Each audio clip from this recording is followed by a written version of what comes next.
Thank you, Mr. Chair. Mr. Chair, I have a question of you. As I hear the responses from these gentlemen, it occurs to me that most of us here on this stage are probably coming up with some ideas of some things that we can do in Congress to help improve this process, which I know was Mr. Donald's intent. And we all know or believe to get things done in Congress, we have to work across the aisle. It strikes me we don't have anyone up here from across the aisle. I'm just curious, was everyone invited, or why do we not have anyone else up here with us? Yes, sir, and I will address that. And I think it's most important that my members know this, and each of you as elected officials and our audience. More than a month out, we gathered our ideas together about this, including the timing. And we chose not to do it later in case there really is another hurricane. But my colleagues, your colleagues on the Democratic side were advised. I spoke directly to Mr. Mfume about that a month out.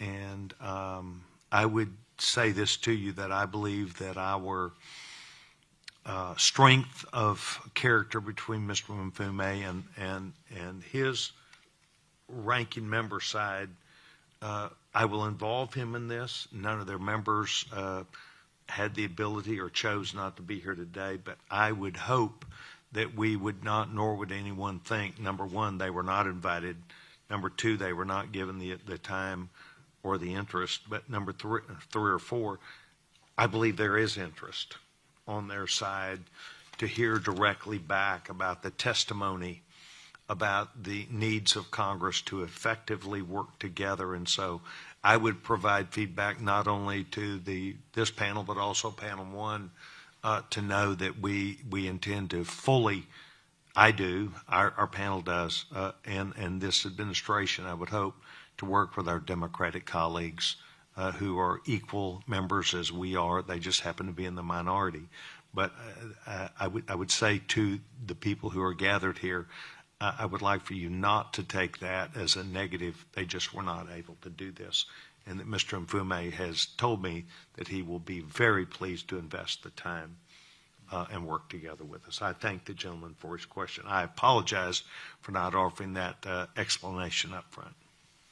I would just add that I personally find it very impactful to be here in person to hear the stories from these folks that are affected, and I would have thought that our friends on the other side of the aisle would find it equally impactful.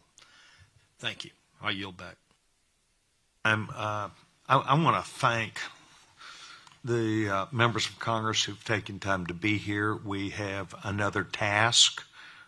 We intend to go out and do an on-site review. We have been invited to do that, and we are going to accept that.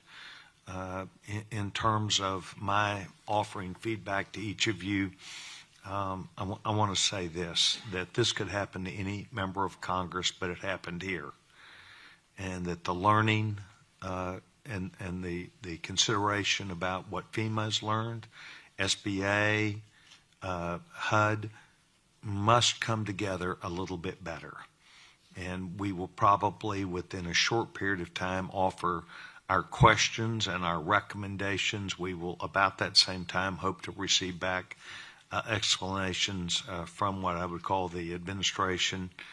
But we are not going to let this go. And I looked at Mr. Donalds a few minutes ago and said, I'm not saying we're going to have a hearing, but I am coming back.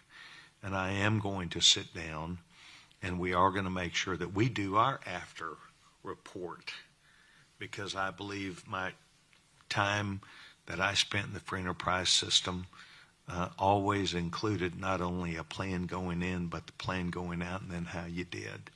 So on behalf of the United States Congress, my colleagues, all my colleagues, I want to say thank you to each of you for being here. In particular, I want to say today that we've got at least 4 members of law enforcement, the men and women who wear the uniform, who have the responsibility, and I want to thank them for taking the time to be here today. And for our friends in the media, I would hope that the story that's told is one that we came here for an intended reason. We've heard the stories, and we intend to forthrightly work with this government, this administration, with our colleagues, and we intend to make things a little bit better. And for the people of this community, I want you to know that it could have happened anywhere. It happened to you.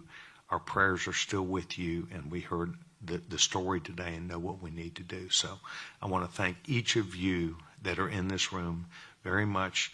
This concludes our hearing of the subcommittee